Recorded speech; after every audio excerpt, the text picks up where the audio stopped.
नमस्कार, आप देख रहे हैं एबी स्टार न्यूज़ और मैं हूं आपके साथ अब्दुल समाद। बुलेटिन की शुरुआत करेंगे उत्तर प्रदेश की तमाम बड़ी खबरों के साथ। बीजेपी प्रत्याशी सुब्रत पाठक ने नामांकन किया है और इसी के साथ अखिलेश यादव ने भी नामांकन दर्ज कराया है। तो कन्नौज से अखिलेश यादव ने नामांकन किया है। राम गोपाल यादव नामांकन के दौरान मौजूद रहे हैं। प्रस्तावकों के साथ कलेक्ट्रेट पहुंचे थे अखिलेश यादव। तो समाजवादी पार्टी के राष्ट्रीय अध्यक्ष और उत्तर प्रदेश के पूर्व मुख्यमंत्री अखिलेश यादव ने लोकसभा चुनाव के लिए उत्तर प्रदेश की कन्नौज लोकसभा निर्वाचन क्षेत्र से पर्चा भर दिया है। उनका मुकाबला भारतीय जनता पार्टी के सुब्रत पाठक से होगा। नामांकन करने से पहले अखिलेश यादव ने सोशल मीडिया साइट एक्स पर अपनी 2 तस्वीरें शेयर भी की हैं। ये तस्वीर उस वक्त की हैं जब अखिलेश ने अपनी पहली बार नामांकन किया था। अखिलेश के नामांकन से पहले बीजेपी प्रत्याशी सुब्रत पाठक ने इस चुनाव को भारत बनाम पाकिस्तान का मैच बताया। भाजपा सांसद और कन्नौज से प्रत्याशी सुब्रत पाठक ने कहा है कि लोकतंत्र में चुनाव सबसे बड़ा त्यौहार होता है। चुनाव दिलचस्प होने चाहिए। जब अखिलेश यादव ने तेज प्रताप को यहां भेजा तो उन्हें समझ आ गया, अगर तेज प्रताप के साथ मैच होता तो भारत बनाम नेपाल के क्रिकेट मैच जैसा होता। अब मैच भारत बनाम पाकिस्तान जैसा होगा।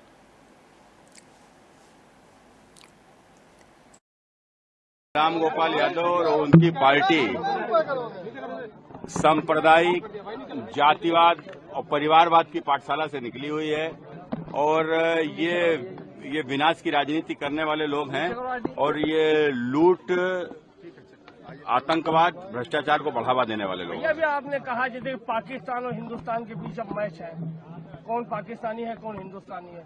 देखो, हमने कहा था कि मैच रोचक होना चाहिए। अगर तेज प्रताप लड़ते तो मैच होता भारत और नेपाल के बीच में। अब मैच है भारत और पाकिस्तान के बीच में, तो स्वाभाविक है कि जब वर्ल्ड कप में हमेशा भारत जीतता है। नहीं तो भारत कौन है, पाकिस्तान कौन है? क्या आप हम स्वाभाविक है, हमारी सोच भारतीय है, हम लोग, और इनकी सोच पाकिस्तानी। पाकिस्तान माने कोई देश नहीं, पाकिस्तान माने एक सोच, आतंकवाद, भ्रष्टाचार, बेईमानी, नफरत, लूट। तो ये इस प्रकार की सोच है, तभी तो माफिया के घर जाते हैं।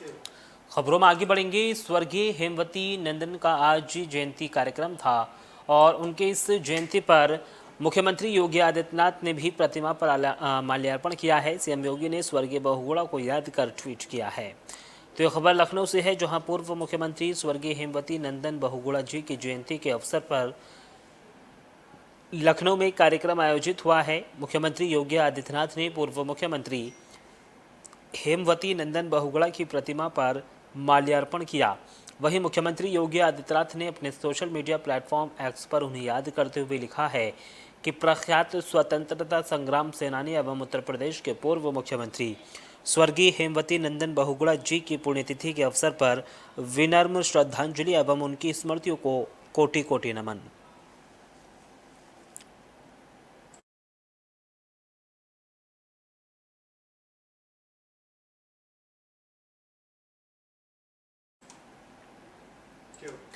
खबरों में आगे बढ़ेंगे। कन्नौज से खबर है, जहां बीजेपी प्रत्याशी सुब्रत पाठक ने अपने नामांकन से पहले मंदिर में पूजा अर्चना की है। वो प्राचीन भोला मंदिर पहुंचे थे तो सुब्रत पाठक ने प्राचीन भोला मंदिर में पूजा अर्चना की।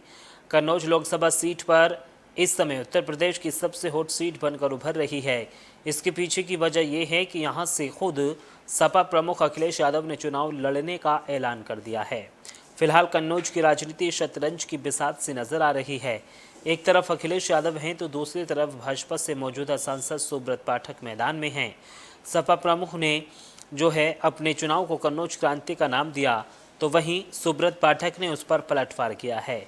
आपको बता दें कि कन्नौज से नामांकन दाखिल करने से पहले भाजपा उम्मीदवार सुब्रत पाठक ने प्राचीन भोला मंदिर में पूजा अर्चना की थी।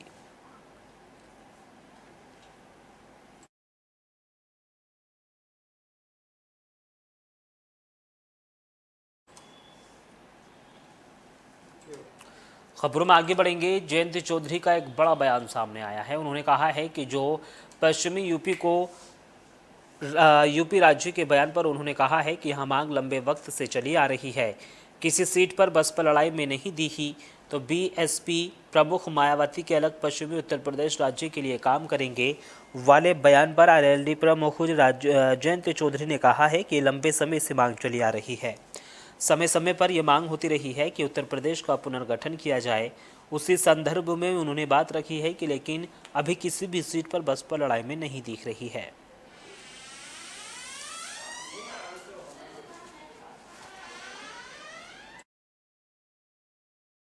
नहीं, पुरानी डिमांड है, लगातार उठती आई है समय समय पे कि रीऑर्गेनाइज हो उत्तर प्रदेश। उसी संदर्भ में उन्होंने बात रखी है, लेकिन अभी कहीं वो लड़ाई में किसी खबरों में आगे बढ़ेंगे। श्रावस्ती से खबर है, जहां अचानक से भीषण आग लग गई और इस आग ने 10 घरों को अपनी चपेट में ले लिया है। आग लगने से और 2 मासूम भी घर में फंस गई थी। दीवार तोड़कर मासूमों को बाहर निकाला गया। तो श्रावस्ती जनपद में अग्निकांड लगातार जारी है। अज्ञात कारणों से लगी आग ने 10 घरों को जलाकर राख कर दिया, जिससे घर में रखा सारा सामान भी जलकर राख हो गया है। सूचना पर पहुंची दमकल विभाग की टीम ने आग पर कड़ी मशक्कत के बाद आग पर काबू पाया है। आपको बता दें कि मल्हीपुर थाना क्षेत्र के मल्हीपुर खुर्द में अज्ञात कारणों से ये घर में आग लगी थी। अग्निकांड के समय एक घर का मालिक घर पर नहीं था। आग ने अपनी चपेट में 10 घरों को ले लिया है। इस दौरान एक घर की 2 मासूम बेटी भी घर के अंदर फंस गईं, जिन्हें दीवार तोड़कर बाहर निकाल लिया गया।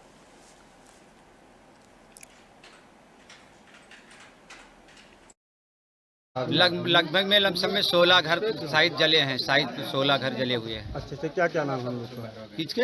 क्या क्या नाम है उनके? इधर जला है, बजरंगी के जला है, टुनटुनी जला, का नाम छोटे लाल, तीनों भाई वही जल गए। बाहर कुरकुट, विजय प्रताप और उनके लड़का का देखो का नाम है हक्कन, और उनके का नाम है बाउर। क्या क्या सामान जला है? सामान में जब आग लग गई साहब कुछ नहीं बचा, कोई सामान भी नहीं बचा है। ना गेहूं बचा, ना चावल बचा, ना कोई साइकिल, ना खाने पीने का कोई व्यवस्था है नहीं।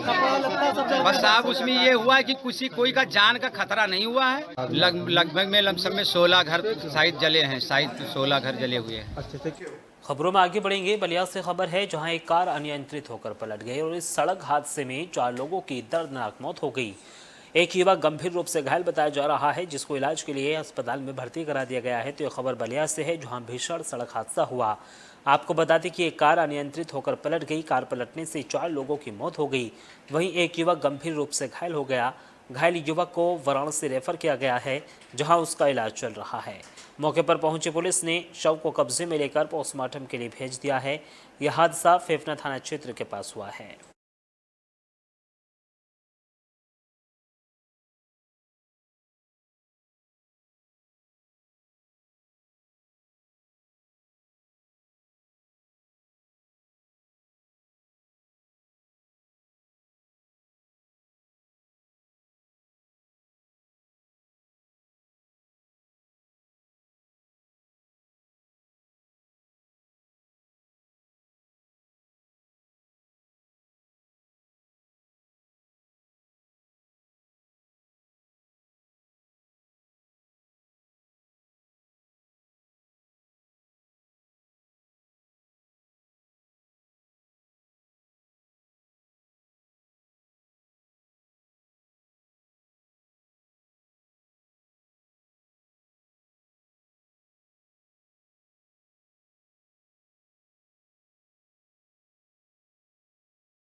खबरों में आगे बढ़ेंगे। हमीरपुर से खबर है, जहां एक युवक ने गांव के ही कुछ लोगों से तंग आकर जहरीला पदार्थ खा लिया और इलाज के दौरान उसकी मौत हो गई, जिसके बाद परिजनों में कोहराम मचा हुआ। तो ये खबर हमीरपुर से है, जहां मानसिक प्रताड़ना से तंग आकर एक युवक ने जहरीला पदार्थ खा लिया। गंभीर हालत में युवक को झांसी मेडिकल कॉलेज रेफर किया गया।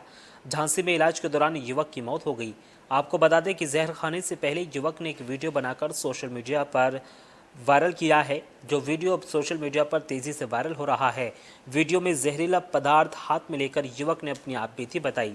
युवक ने ग्राम प्रधान दिनेश सहित 5 लोगों पर प्रताड़ित करने का आरोप लगाया है। प्रताड़ित करने की शिकायत युवक ने पुलिस को पहले भी दी थी, लेकिन पुलिस ने कोई कार्रवाई नहीं की।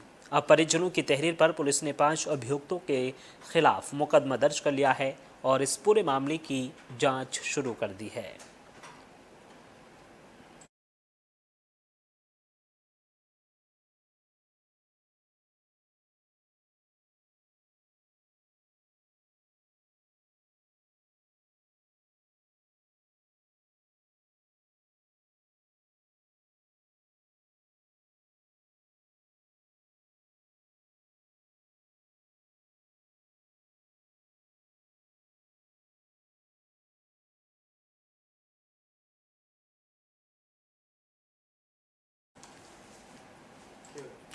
खबरों में आगे बढ़ेंगे। मैनपुरी से खबर है जहां एक युवक ने एक युवती से दुष्कर्म की घटना को अंजाम दिया है। सूचना मिलने के बाद परिजनों ने पुलिस को तहरीर दी है और पुलिस भी इस पूरे मामले को गंभीरता से लेते हुए जांच में जुट गई है। तो एक खबर मैनपुरी से है जहां किशोरी के साथ देर रात युवक ने दुष्कर्म जैसी जघन्य घटना को अंजाम दिया। नाबालिग किशोरी के साथ घर में घुसकर युवक ने दुष्कर्म जैसी घटना को अंजाम दिया है। किशोरी की चीख पुकार सुनकर परिजनों को आता देख आरोपी ने पहले किशोरी को जान से मारने की धमकी दी और फिर मौके से फरार हो गया।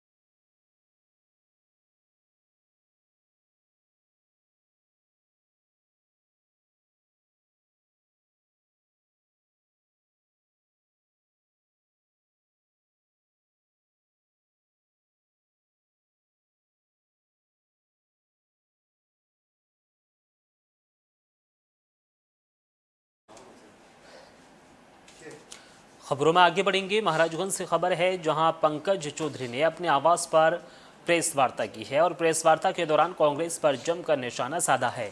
उन्होंने कहा है कि कांग्रेस के खतरनाक इरादे सामने आ रहे हैं। तो केंद्रीय वित्त राज्य मंत्री पंकज चौधरी ने अपने आवास पर प्रेस वार्ता करके कहा है कि कांग्रेस पार्टी के खतरनाक इरादे एक के बाद एक खुलकर सामने आ रहे हैं। शाही परिवार के शहजादों के सलाहकार, शहजादे के पिताजी की भी सलाहकार सैम पित्रोदा के कुछ समय पहले कहा था कि हमारे देश का जो मिडिल क्लास है, जो मेहनत करके कमाते हैं, उन पर ज़्यादा टैक्स लगना चाहिए। अब ये लोग उससे भी एक कदम आगे चले गए हैं। अब कांग्रेस का कहना है कि वो माता पिता से मिलने वाली विरासत पर टैक्स लगाएगी। आप जो अपनी मेहनत से संपत्ति जुटाते हैं वो आपके बच्चों को नहीं मिलेगी, वो भी कांग्रेस का पंजा आपसे छीन लेगा।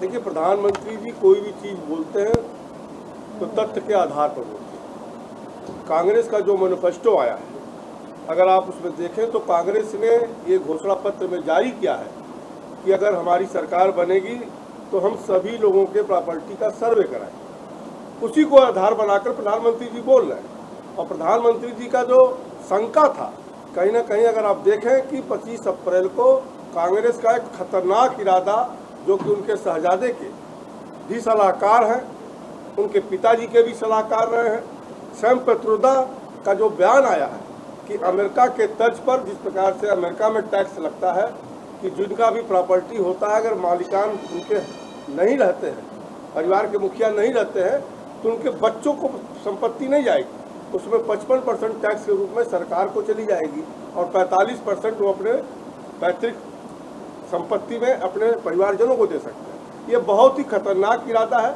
क्योंकि भारत की परंपरा रही है कि माँ बाप अपने बच्चों के लिए ही उसकी तैयारी करते हैं, जुटा करके तमाम कष्ट सह करके उस प्रॉपर्टी को बनाते हैं, और ये भारत में नहीं चलने जाएगा। देखिए, और फिलहाल इस बुलेटिन में सिर्फ इतना ही। देश और दुनिया की तमाम बड़ी खबरों के लिए देखते रहिए AB स्टार न्यूज़। नमस्कार।